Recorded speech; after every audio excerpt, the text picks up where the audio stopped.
we're here, fresh faces, because it's the first day of Roots Tech, which is always the best day to do an interview. And I'm here with the CEO of Find My Past, Tamsin Todd. So nice to have you here. It's so fantastic to be here. It's exciting to have you at the helm of Find My Past now. And joining her is Bennett, our friend here. And Find My Past is certainly one of what we call the genealogy giants at Genealogy Gems. And that's the idea that there are, a handful of really big players in the record space. And the search that goes along with records. And so our own Sunny Morton has been focusing on that. She's teaching on that here again this year at Roots Tech, back by popular demand. We love Sunny. Yes. Yeah, we love Sunny. And, we published her quick reference guide, which I think has really opened people's eyes to the fact that just because, it's not get one subscription and you're done.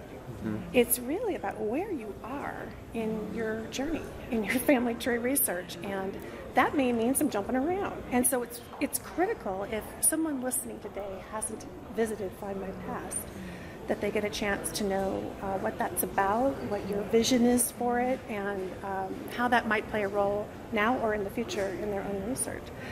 So tell us, now that I've gotten all that out of the way, how is it as CEO, and when did this change happen? I think I want to say it was last year, but you were not here at Roots Tech last year. No, I joined in September. Okay, September.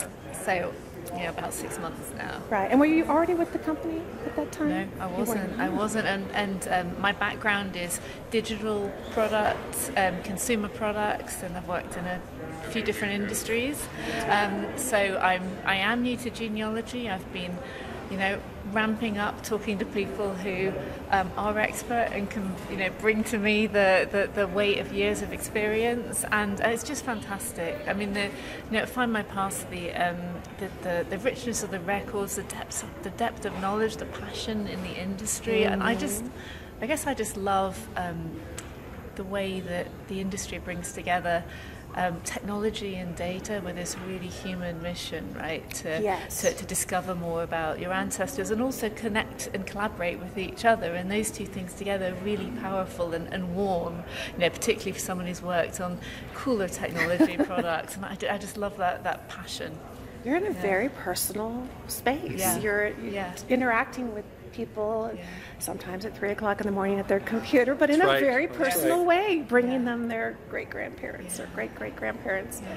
And again, you talked about getting familiar with the records. You must have a huge learning curve, because I was going through Bennett. You probably saw this. You go through the bag, and you see this stack of flyers that were not there. I mean, I've been here since the beginning, and it has grown tremendously, which is great, and yet it's a lot more for people to sift through.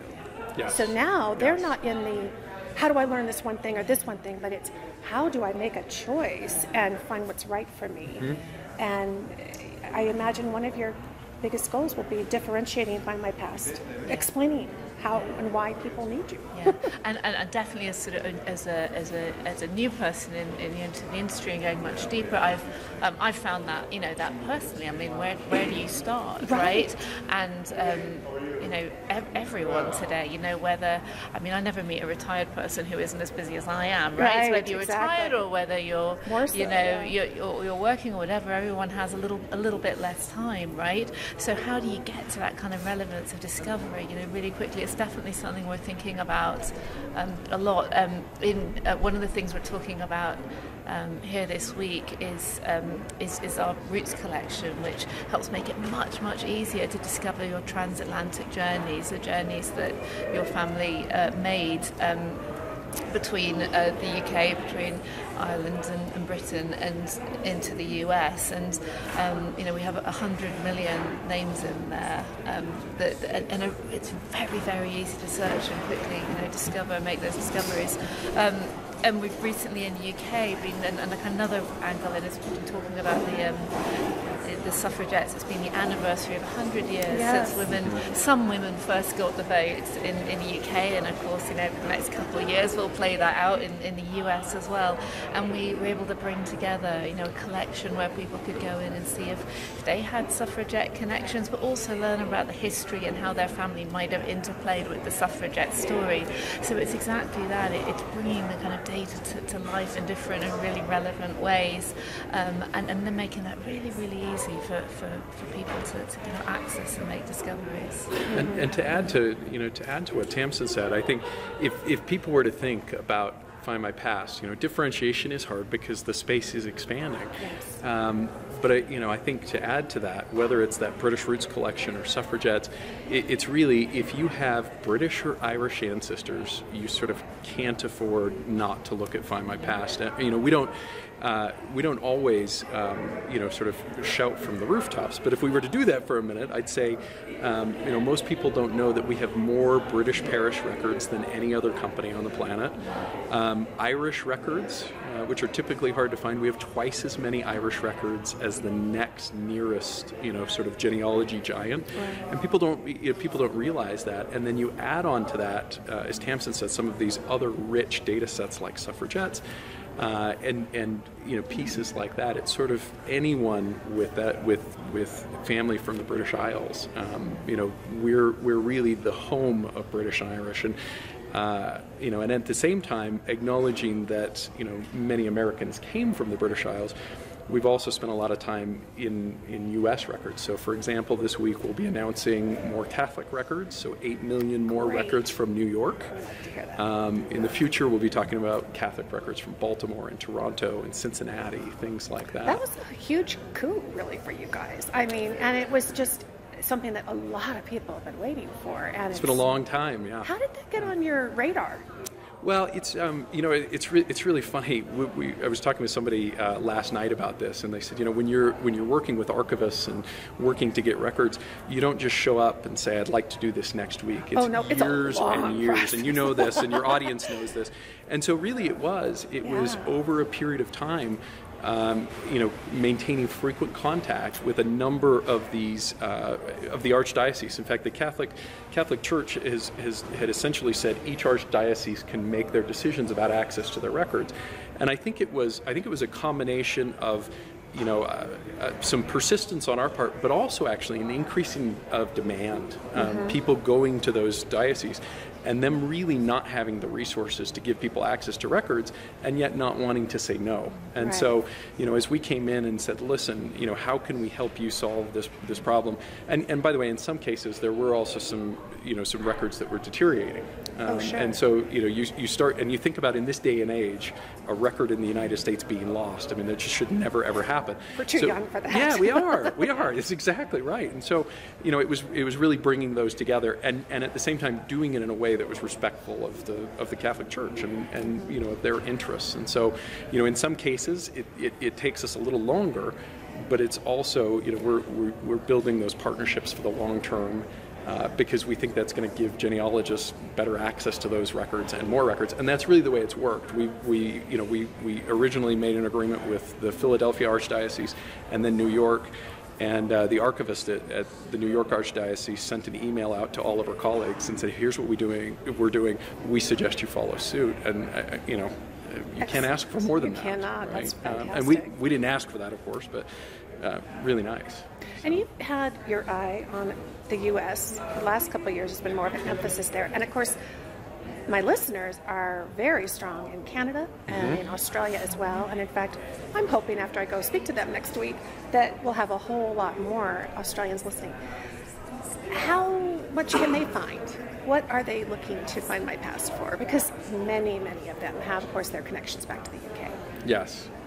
So, Tamsin talked about that British Roots collection. Yes.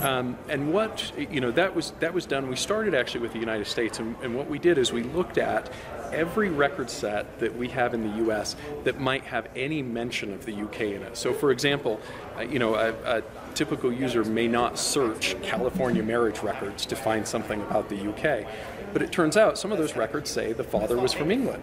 Right? And so what we did is we took all of those records, we looked for any event or any mention of the UK, put them into one record set, so that someone, instead of saying, gosh, it was California or it was Ohio, it's all there, and you can find it and say, okay, this person came from the UK. Now we can bridge back into those parish records and some of those other details. You're moving into a new year. You're ramping up with your knowledge base, Tamsin, and then you get to start really implementing your vision. I'm interested to hear. I know everybody listening would be like to know kind of.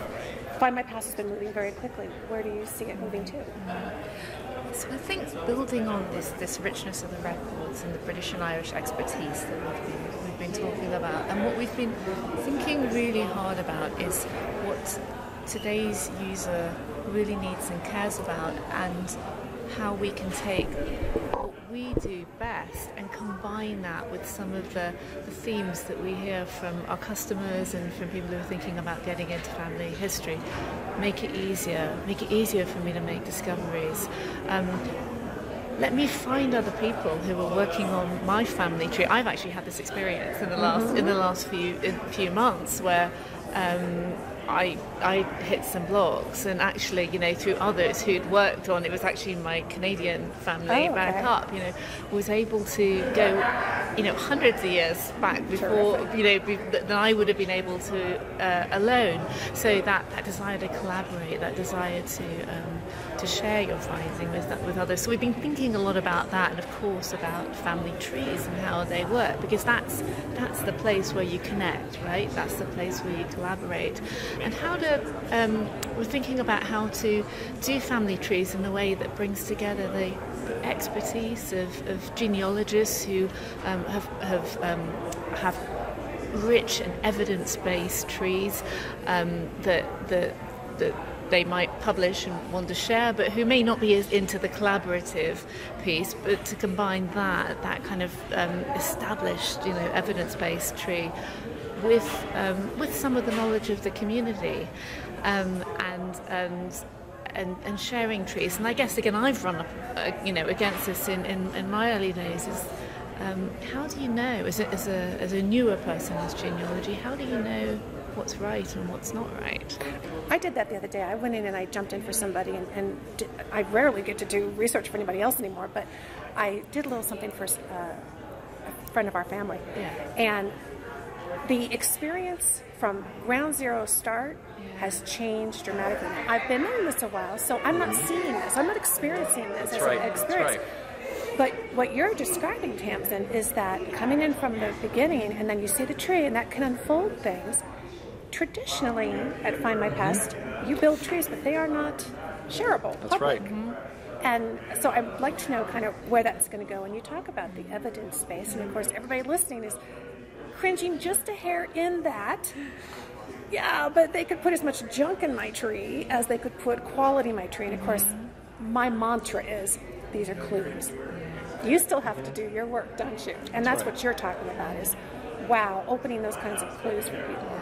So where are trees going in Find My Past? So what we're looking to do is to introduce a tree that's much more collaborative than what we're doing today, and that brings together the expertise that we have in our records and of established genealogists who have robust and researched trees, along with a sharing element, but not a sharing element that republishes error, constantly. We're looking for a model, and we're working on this. So we're not, this isn't a product announcement. We're trying to do is to point the There's direction. probably going to have to be a lot of technology behind this to make this really be firm. Exactly. For example, how do you determine if someone's an early person, like me, maybe a year of genealogy behind them with, a really rich and researched tree, and how do you use the collaboration of the community and maybe other signals as well to determine what gets more weight in the tree that brings together the experts and the new users. That's interesting. Signals, as in wouldn't it be wonderful to clearly be able to identify right up front, in a sense, you get 5 stars if you've qualified with these items, and one of them is you've cited your sources and you've got them linked. Yes, I can see you shaking your head. It's exactly right. Well, yeah, and that, I think that's one of the things that's been great about Tamsin is while she comes in new to genealogy, she's got a background in history and a love for history, and yet comes in with this notion of how would you do this if you were to put the customer first and work backwards, and then combine that with being sort of hands-on and having a product background. You start to think very differently about trees instead of the way we've always thought about them in the past. And we look at these collaborative shared trees. Well, there are some benefits in collaborative shared trees, and yet there are benefits in these well-researched trees. And in the industry, it's sort of this game about, well, it's one or the other. And I think part of what Tamsin is bringing is, how do you make that instead of an or, it's an and? How do you bring the best of both worlds together? Yeah. So, in product development is kind of your strength, right? I mean, kind of molding them into keep up with the times. Absolutely. So I've joined Find My Past at a great time in that there's been a lot of technology change at Find My Past. We've done, I won't go into it, but a replatforming that gives us really state-of-the-art technology that lets us iterate quickly and do all the good things that a technology company does and build new experiences and test them and so on. We have a new CTO, we have a new product leader, so really a good, strong new leadership team, combined with the technology platform, a real focus on product, as you say, and it's interesting. I mean, in some areas maybe we haven't moved as fast as we might, but we also get to learn from everyone as well, and that's one of the benefits of being able to look and go, well, where are the gaps and the opportunities in product, and where can we, where are the customers whose needs aren't quite being addressed. And that's a great thing as well. Exactly. It's interesting. This morning I taught a class for the first time, a DNA class. All right. I am not a DNA person. I have the DNA person, Diane Southard, and so she and I collaborated because we talked about what happens when you find a best match in DNA and they don't have a tree, and I showed them using my techniques in Google how to find a tree. And of course, DNA is the hottest topic on the planet. Who knows what it will be in 3 years or what it will look like. Where is Find My Past in that realm? Obviously, that's got to be a conversation that occurs. So I'd be curious to know, it's not currently as part of your product offering, but is that something that talked about? Because trees is an integral part of that, isn't it? Yeah. And it will be a conversation we'll come back to later in the year. We're working on it, and it's something that we... So it's on your radar. You're thinking about it. You've got the records. Actively on the radar. And like Tamsin said, we'll come back to it. Yeah. I mean, I think one of the things about DNA that I think we all have to ask ourselves is how do you... there's some good work that's been done in DNA, but it hasn't really, I think, realized the possibility of connecting DNA and trees and that experience in a way that is meaningful. It's sort of, you go from this really easy experience in DNA to this really hard experience looking through tree after tree after tree and making decisions.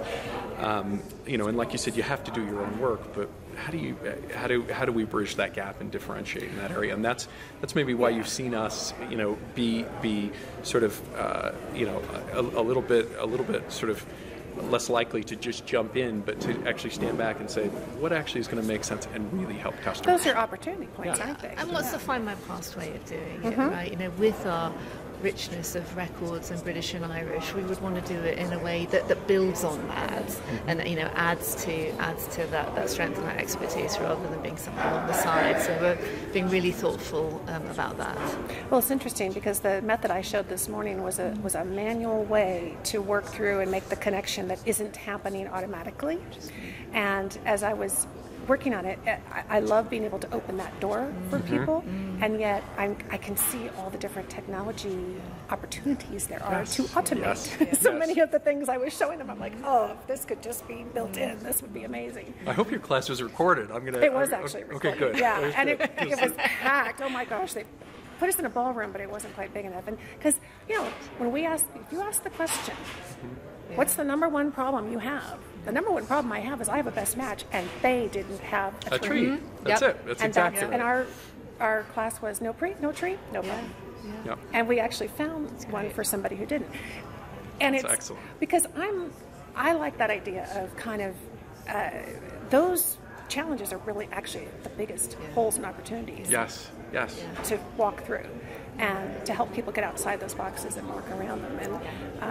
And I feel sure that you guys are probably looking for those. And I'm kind of glad that you're taking that time to assess the field because it is evolving. Is there anything else? I know you've got lots of people to meet, and they'll all just be a blur when it's over. But what else would you like to tell our wonderful Genealogy Gems audience right now? I was going to say, maybe I'll start and add to that. But one thing I would say, just in particular, is if there was one thing that the audience could do is, if you haven't added your tree, even just a copy of your tree to Find My Past, you're missing out. I can almost guarantee that you will find data on Find My Past that you haven't found elsewhere. And the easiest way to do it, you can search if you'd like to. Happy to have you do that. But the easiest way to do it is add your tree, and then wait for those hints to roll in. Let the tree do some of that work. Let the tree do the work for you. Absolutely.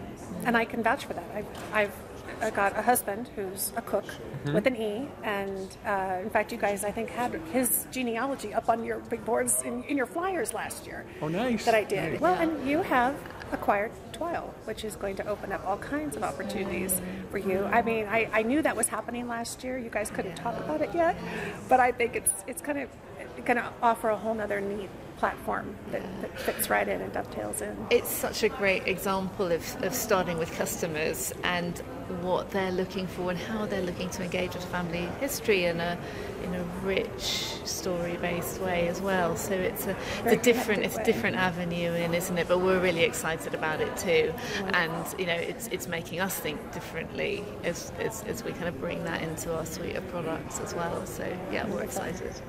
Well, such a pleasure to get a chance to sit down and meet you and talk with you and get you a chance to talk to all the wonderful people out there that are absolutely passionate. Boy, if you think they're here at Rootstock, we know they're all over the world, and this is just that tip of the iceberg, is it not? That's right.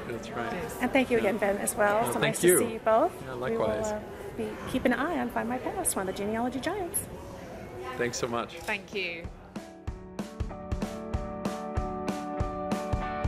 Thanks for joining us here for our Rolling Out the Red Carpet YouTube series.